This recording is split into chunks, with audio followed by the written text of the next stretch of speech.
right, so let's dive right into all this nutrition advice you've sent us. Yeah. It's a lot, and you want to know who to trust, which is completely understandable. Right. I mean, it seems like one day coffee's good for you, and the next day it's going to kill you. Yeah, you really don't know what to believe. Right, like eggs. Oh, yeah. The eggs, like, weren't they bad for you, like, a while ago? They were public enemy #1 for a while. Yeah, and now they're in everything. Now they're a superfood, practically. What's the deal with that? Well, this is a great example of how nutrition science is always evolving. Okay. You know, it's not about being right or wrong. It's about constantly learning and refining our understanding. Okay.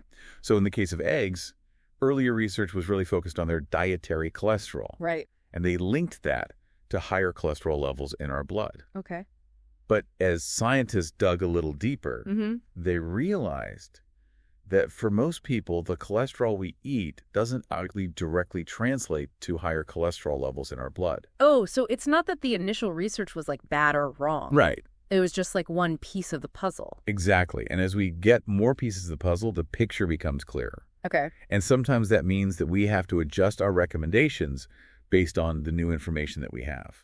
So it's actually good that these recommendations change sometimes. Absolutely. It shows that research is actually happening. Yeah. It's a dynamic field. Right. It's constantly evolving, and it's responding to all this new evidence. That makes sense. So, okay, so the recommendations changing is not necessarily a bad thing. Right. But then there's the media. Oh, yes. Every day, a new headline about some miracle food or some dangerous ingredient. Yeah. How do we even know what to believe? Yeah, right? Like, how do we know? It's so much. How do we sift through all of that? A lot of those headlines are really just designed to grab your attention, Okay. not necessarily to give you accurate information. So it's all about the clicks. Pretty much. Wow. They might take a small study with some promising results and blow it way out of proportion without considering the bigger picture. So basically, don't believe everything you read. Exactly. A healthy dose of skepticism is key. Okay, so what about, like, what are some red flags that we should look out for? Anything that sounds too good to be true. Okay. Like one study might find that people who eat apples regularly have lower rates of heart disease. Okay. But then the media might spin that as apples prevent heart disease. Oh, those clickbait headlines. Exactly. So it's always important to go beyond the headline Okay. and look at the details of the research. What kind of things should we be looking for in the details? Well, what type of study was it? Okay. How many people were in the study? Mm-hmm. Were there any limitations to the research? Okay, so, like, be a little bit more a detective and less of a passive reader. Exactly. Gotcha. Okay, so we talked about the science always evolving, and we talked about the media and the headlines and all that. Mm-hmm. What about the official dietary guidelines? It can be frustrating when those change every few years. I understand. Makes you feel like nobody knows what they're talking about. I know, and it seems like they're flip-flopping all the time. Right. But actually, they're updated every 5 years Okay. to reflect the latest findings and research. Ooh. So it's not that they're changing their minds. Mm-hmm. It's that our understanding of nutrition is constantly evolving. So they're updating it with the best information that they have at the time. Exactly. So those updates are actually a good thing. They are. It means that they're staying current. Okay, so we've talked about the science, the media, the guidelines. Mm-hmm. What about all those theories about dangerous foods? Right. Like, I know there's one about spinach. Oh, the spinach controversy. Yeah, can we unpack that one? I'm really curious about that. Yeah, so that one gets into some of those fringe theories. Okay. It's important to approach those with a critical eye. Okay, spinach. What's wrong with spinach? Well, spinach contains oxalates. Those are naturally occurring compounds found in a lot of plants. Mm-hmm. And some people claim that those oxalates can interfere with mineral absorption Okay. and even contribute to kidney stones. Oh, wow. So should we all be, like, ditching our spinach salads? Not necessarily. All right. While it is true that oxalates can bind to minerals like calcium, the evidence that they're harmful to most people is really limited. So it's like taking a tiny piece of information and blowing it out of proportion. Exactly. Okay. And for most people, enjoying spinach as part of a balanced diet shouldn't be a problem. Okay, what about other foods that get demonized like that? Well, there's lectins. Okay. Those are proteins found in beans and grains and some vegetables. Right. And some people claim that they can damage the gut lining and lead to other health problems. I've heard about that one. Yeah. So again, it's not that simple. Okay. While some lectins can interfere with nutrient absorption, Okay. the vast majority of foods containing them are perfectly safe Okay. when cooked properly. So, like, most of these dangerous food theories are based on, like, cherry-picked evidence and exaggerated claims. That's a good way to put it. Okay. It's always important to look at the overall body of scientific evidence, Right. not just isolated studies or anecdotes. And everybody's different, too. That's a really crucial point. Like some people might have sensitivities that other people don't. Exactly. Individual responses can vary quite a bit. So those general guidelines are helpful. Right. But they can't account for everybody's individual needs. Yeah. It's not one size fits all. So listening to your own body is important, too. Absolutely. Pay attention to how you feel after eating certain foods. Okay. If you're having digestive issues or other negative reactions after eating a specific food, it might be worth experimenting with eliminating it from your diet Okay. and seeing if your symptoms improve. Okay. But it's always good to consult with a registered dietitian Yeah. or your doctor before making any major dietary changes. Right. Okay, so this is making me think about all this back and forth about full-fat versus low-fat dairy. Oh, yeah, that's a good one. I grew up thinking that saturated fat was like the enemy. Mm-hmm. And now I'm seeing all these articles about the benefits of full-fat dairy. Yeah, it can be confusing. What's going on there? It really highlights how nutrition science is always evolving. For a long time, the thought was that saturated fat was bad for us, Yeah. and we should all opt for low-fat options. Right. But more recent research has challenged that idea, Okay. that all saturated fat is equally harmful. Okay. And some studies suggest that full-fat dairy might not be as bad for heart health as we previously thought. So is butter back on the menu? Well, not so fast. Okay. It's not quite that simple. Okay. The research is still ongoing. Okay. But it does highlight the fact that nutrition science is complex, and it's always evolving. Okay, so full-fat dairy might not be the devil, Right. but we still don't want to go overboard. Exactly. Moderation is key. Okay, so we've covered a lot of ground already. We have. We've talked about the evolving science, the media hype, the official guidelines, and some of those fringe theories. I'm starting to see how this can be so confusing for people. It really is. There's one more thing I want to touch on before we move on. Okay. Those observational studies, like the blue zones, Yeah, those are interesting. those areas where people live super long lives. Right. What are your thoughts on using those to inform our own dietary choices? Well, they can be really interesting, and they could give us some valuable insights. But it's important to understand their limitations. Okay. They can show us correlations, but they can't prove cause and effect. So just because people in a certain region live long lives Right. and happen to eat a certain way, it doesn't necessarily mean that their diet is what's making them live so long. Exactly. There are so many other factors, Oh, like genetics, lifestyle environment, even social connections. oh, wow. So those studies give us clues, but we need more research to really know for sure. So those blue zone diets might offer us some inspiration, Right. but we shouldn't treat them like a guarantee. Yeah, I wouldn't do that. Okay, that makes sense. So we've talked about all these different things. Yeah. Evolving science media hype, official guidelines, fringe theories. Observational studies. This is a lot. It is. So how do we make sense of all of this? That's a great question. Yeah, how can our listeners start to make informed decisions about what to eat? Well, that's something we can get into after the break. Okay, stay tuned, everybody. We'll be right back. Okay, so we're back. And before the break, we were talking about those observational studies, like the blue zones, the areas where people tend to live really long lives. Yeah. And they can give us some interesting insights into lifestyle and diet. Right, but it sounds like we shouldn't be using those as like the be-all and end-all for how we should be eating. Exactly. Yeah. They're more about observing trends, not necessarily proving cause and effect. Okay, so we've tackled the evolving science. We've talked about those crazy headlines. We've even talked about the official guidelines. Right. And it seems like there's a lot of conflicting information out there. There really is. So how can our listener actually start to make sense of all this and figure out what to eat? That's a great question, and it's something that I think a lot of people struggle with. Oh, yeah. So let's shift gears a little bit Okay. and talk about some strategies for actually evaluating the information that's out there. Okay, perfect. Because I think that's what I need. Yeah. And probably what our listeners need too. So where do we even begin? Yeah, where do we start with all of this? Well, a good first step is to always consider the source. Okay, the source of the information. Right, where's this information coming from? Is it a well-respected scientific journal Okay. or a government health organization like the National Institutes of Health or a registered dietitian? Okay, so someone who's like an actual expert. Exactly, someone who's spent years studying this stuff. Right, because it's so easy to find information online. Oh, yeah. It's everywhere.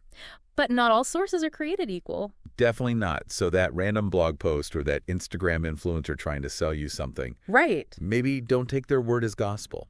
Okay, so source matters a lot. It really does. But even when the source seems credible, are there other red flags that we should be looking for? Yes, absolutely. One thing to pay attention to is the type of study. Okay. Was it randomized controlled trial? I've heard of that. Those are considered the gold standard for scientific research. I've heard that term, but I don't really know what it means. Can you break that down for me? Yeah, so in a randomized controlled trial, the participants are randomly assigned to different groups. Okay. So let's say one group gets a treatment and another group gets a placebo. Okay. And this helps eliminate bias and make sure that any differences you see between those groups are actually due to the treatment and not some other random factor. So it's like creating a level playing field. Exactly. Now, compare that to an observational study. Okay. Like the blue zone research we were talking about. Those can be interesting. Right. But they mainly just show us correlations, not necessarily causation. Okay, so a randomized controlled trial gives us more confidence. Yes, generally speaking. Okay. Are there other factors we should consider even with those randomized controlled trials? Yes, definitely. Yeah. Well, think about the sample size. Okay. Was the study conducted with a large group of people, a diverse group of people, Okay.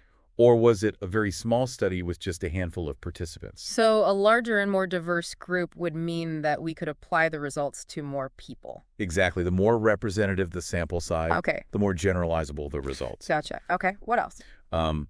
Also be wary of studies that rely heavily on self-reported data.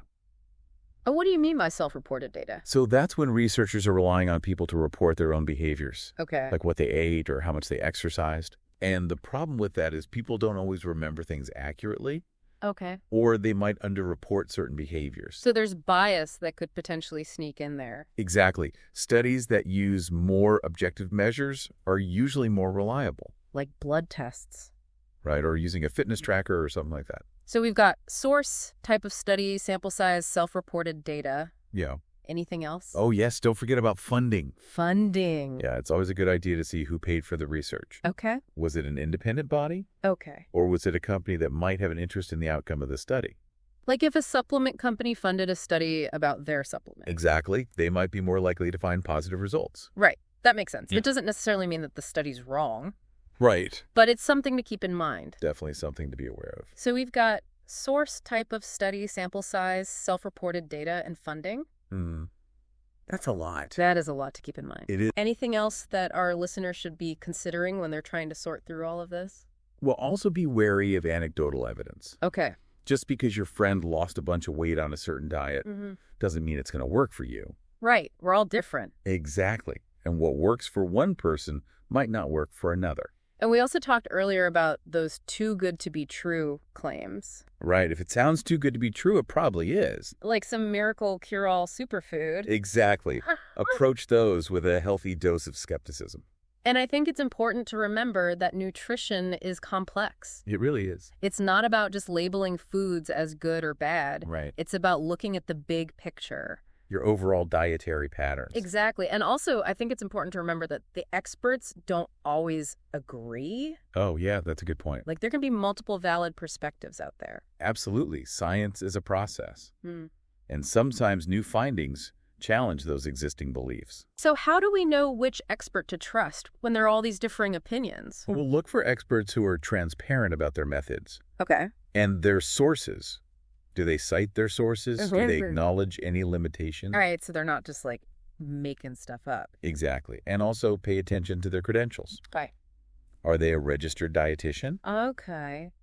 Do they have a background in nutrition science? Not just someone who calls themselves a nutrition expert on Instagram. Yeah, there are a lot of self-proclaimed experts out there. Right. So make sure they're actually qualified. Okay, so look for transparency credentials and evidence-based information. Yes.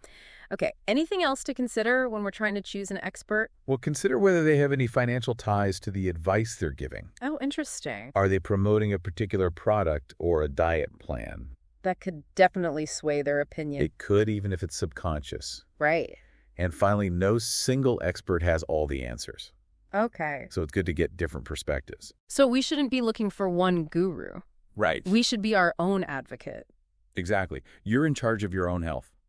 This is all so helpful. I feel like I'm starting to get a handle on all this. Right. But what about those times when you've read all the articles and you've weighed all the evidence, Yeah. and you're still just not sure what to do? That's a great question, and it's something we can talk about more when we come back. Okay, everyone, stay tuned. All right. We are back and ready for the final stretch of this deep dive into the world of nutrition advice. Absolutely. It's been quite a journey. Yeah, and before the break, we were talking about becoming savvy consumers of information, like not just accepting everything we hear at face value. Right. Asking those critical questions. Yeah, and making choices that really align with our own values and goals. Exactly. It's about taking ownership of your health. I think a lot of people, including me, can relate to that feeling of like, okay, I've done all the research, I've weighed the evidence, and I still feel lost. It can definitely feel overwhelming. Yeah, like, okay, I'm supposed to be critical, but now I just feel stuck. I get it. It's one thing to understand the theory, Right. but putting it into practice in your everyday life can be a whole different challenge. So where do we go from there? What do we do when we hit that wall? Well, first remember, you don't have to do this alone. Okay. There are amazing resources out there to help guide you, like registered dietitians. Right. We talked about credible sources earlier. Exactly. And they're definitely up there on the list. Absolutely. They have the education and the training to give evidence-based advice Okay. and help you create a personalized nutrition plan. So it's like having a nutrition coach in your corner. Exactly. Yeah. Someone to help you navigate all the noise. I like that. So in addition to working with a professional, are there things we can do on our own to make those decisions feel less overwhelming? Yes, definitely. Okay, I'm ready. What are your top tips? Start by focusing on the basics. Back to basics. Exactly. Instead of getting bogged down in all the latest trends and fads and superfoods, focus on building a foundation of whole, unprocessed foods. Okay, so fruits, veggies, whole grains, lean proteins, that kind of stuff. Exactly. Those foods are packed with the nutrients that your body needs. Okay. And they can be super satisfying. And it takes the pressure off of like needing to find that one perfect diet. Exactly. It's not about perfection. Oh, okay. It's about making sustainable choices. Okay, so start with that solid foundation, and then we can kind of experiment from there. Exactly. See what works for you. Experimentation is key. It really is. And when you're experimenting, pay attention to your body's signals. Okay. How do you feel after eating certain foods? Do you have more energy? Okay. Are you bloated? It's like becoming a detective of your own body. Exactly. Tune in to those subtle cues. Okay. That'll give you some really valuable insights. That goes back to what we were talking about before. What works for one person might not work for another. Exactly. We're all unique. Okay, so we've got focus on the basics experiment and listen to our bodies. What other advice would you give to someone who's feeling overwhelmed? Be patient. Okay. It takes time to sift through all the information out there. Right. And figure out what works best for you. So don't expect to have it all figured out right away. That's reassuring. Yeah. It's a journey. Yeah, it's easy to feel like you need to find that perfect diet and then beat yourself up if you slip up. And that's not helpful. Right. It's about progress, not perfection. Oh, yeah. Just focus on making small, sustainable changes over time. And celebrate those little wins. Exactly. Every step in the right direction is a win. Okay, so be patient. Focus on progress. Celebrate the wins. Any other final nuggets of wisdom before we wrap up this deep dive? Don't let the pursuit of perfect nutrition steal the joy from eating. I love that. Food should nourish us, Yeah, but it should also be enjoyable. absolutely. Take the time to savor your meals, connect with people, enjoy those food traditions. That's not just about the nutrients. Exactly. It's about the whole experience. Yeah. Well said. I think that's a great note to end on. Thank you so much for joining us today and for sharing your expertise. It's been my pleasure. Thanks for having me. And to our listener, thank you for joining us on this deep dive into the world of nutrition advice. We hope you found this episode helpful and informative. Remember, it's about progress, not perfection. Be kind to yourself, and most importantly, enjoy the journey. Until next time, happy and healthy eating, everyone.